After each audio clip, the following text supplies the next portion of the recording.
घर में बिखरी शाम की खामोशी के बीच शांता जी के मन में यादों का एक बवंडर चल रहा था। 1 साल बीत गया था पति को खोए और कोविड की बंदिशों को झेले। अपनी भारी गृहस्थी की जिम्मेदारियों को चुपचाप ढोते हुए आज उन्होंने एक बड़ा फैसला लिया था।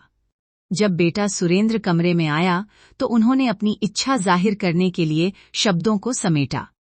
शांता जी ने धीरे से पुकारा, बेटा। बेटे सुरेंद्र ने पूछा, हाँ माँ, कहिए क्या चाहिए? दवाइयाँ खत्म हो गई हैं क्या, या घर का राशन कम पड़ गया है? नहीं बेटा, शांता जी बोली, सोच रही हूँ कुछ दिन सुधा बेटी के पास रह आऊं। कोविड की वजह से कहीं जा नहीं पाई, बच्चों की बहुत याद आ रही है। वैसे भी नई गृहस्थी है, बहू भी नौकरी पेशा है। इतने दिन मैं यहाँ थी तो शायद तुम दोनों को समय नहीं मिल पा रहा होगा। अब तुम दोनों को भी थोड़ा एकांत मिलेगा।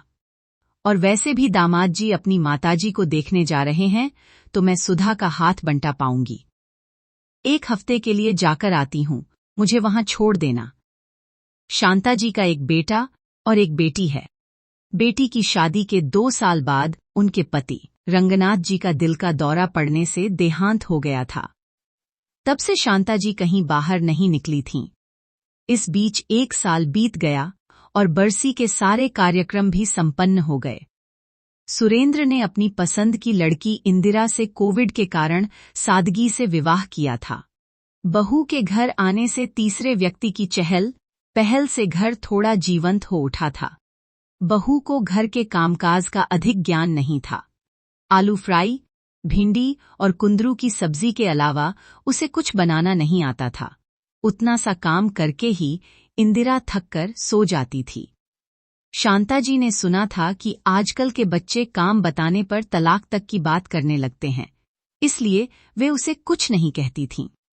लेकिन इंदिरा को ऐसा लगने लगा था जैसे सारा काम वही कर रही है और सास आराम कर रही हैं।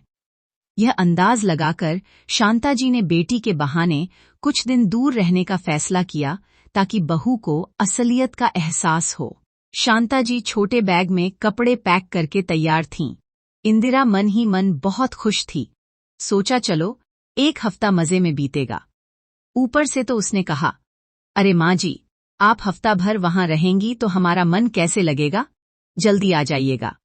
पर अंदर ही अंदर वह दुआ कर रही थी कि काश सास 1 महीना वहीं रुक जाए ताकि फिल्मों की तरह वह और सुरेंद्र साथ में गाने गाएं और एक दूसरे को निवाले खिलाते हुए रोमांस करें। शांता जी को पता था कि 2 दिन में ही बहू की तबीयत खराब होने का बुलावा आ जाएगा। जाते वक्त सुंदरम पूछ रहा था, माँ ध्यान रखना, दवाइयाँ ले लीं। पैसे हैं ना? हमारे लिए कुछ बना नहीं पाईं क्या? माँ बोली, सब है रे। देख, इस डिब्बे में तेरे पसंदीदा लड्डू हैं। बहू को मीठा ज्यादा पसंद नहीं, इसलिए उसके लिए थोड़े नमकीन बनाए हैं। बहू नई है, उसे थोड़ा समझा देना। इंदिरा को पता ही नहीं चला कि सास ने ये सब कब बनाया। वह वर्क फ्रॉम होम में इतनी व्यस्त थी कि वर्क इन होम भूल ही गई थी। खैर, उसने सोचा अच्छा है, सास सब बना कर गई हैं। ऊपर से दिखावे के लिए बोली, अरे माँ जी, आपने अकेले यह सब कैसे किया? मुझे बुला लेतीं तो मैं हाथ बंटा देती। मन में शुक्र मनाया कि नहीं बुलाया। शांता जी चलते चलते कह गईं, तुम्हें तुम्हारी नौकरी से ही फुर्सत कहाँ है? पर अब तो करना ही पड़ेगा। देखो, कॉफी डिकॉक्शन फ्रिज में है, 2 दिन चल जाएगा। जैसे ही सुरेंद्र माँ को छोड़ने गया, इंदिरा बेसब्री से उसके लौटने का इंतजार करने लगी। 2 दिन तो जैसे तैसे बीत गए। तीसरे दिन सुबह जब इंदिरा की नींद खुली तो उसे एहसास हुआ कि सास की गैरमौजूदगी में घर संभालना कितना बड़ा काम है। तीसरे दिन सुबह कॉफी पीने की इच्छा हुई, पर डिकॉक्शन खत्म हो चुका था। उसे कॉफी पाउडर का डिब्बा तक नहीं मिल रहा था। आज उसे सास के हाथ की उस तैयार कॉफी की कीमत समझ आई। अंततः एक डिब्बे में पाउडर मिला तो उसने चाय की तरह उसे उबाल दिया। कॉफी का स्वाद ऐसा था कि मुंह में पाउडर ही आ रहा था, पर सुरेंद्र ने बिना कुछ कहे पी लिया। शाम को सुरेंद्र ने पकोड़े खाने की फरमाइश की।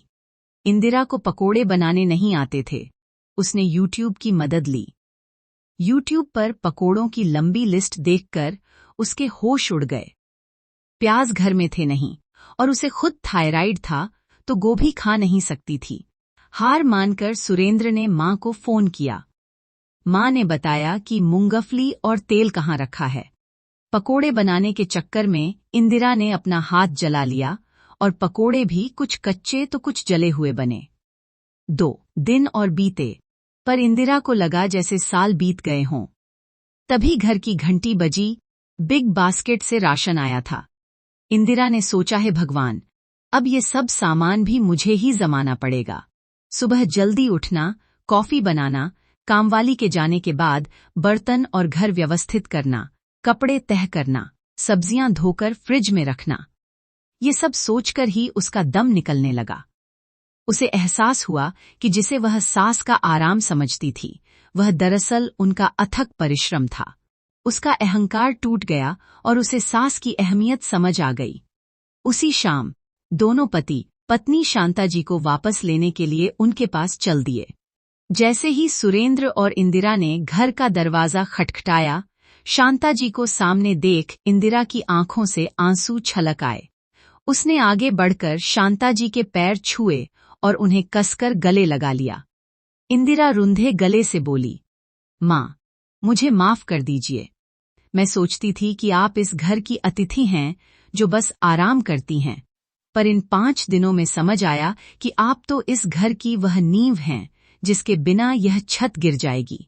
मैं बाहर काम करके थक जाती थी, पर आप घर के अंदर रहकर हम सबके लिए कभी नहीं थकती। शांता जी ने स्नेह से बहू के सिर पर हाथ फेरा और मुस्कराते हुए कहा, पगली, घर गृहस्थी केवल कर्तव्यों का बोझ नहीं, बल्कि अपनों के लिए किया गया प्यार है।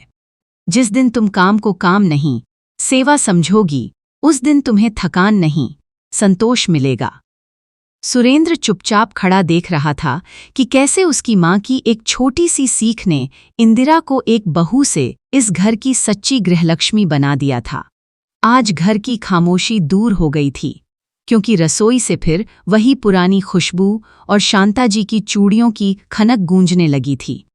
घर के बड़ों का मौन श्रम अक्सर हमें दिखाई नहीं देता, लेकिन उनकी अनुपस्थिति ही हमें उनकी असली कीमत का एहसास कराती है। दोस्तों, आपको यह कहानी कैसी लगी? क्या शांता जी ने किया वो सही था? आपके विचार कमेंट में लिखिए। अगर आपको यह वीडियो पसंद आया हो तो कृपया लाइक करें और हिंदी वाइस चैनल को सब्सक्राइब करें। देखने के लिए धन्यवाद।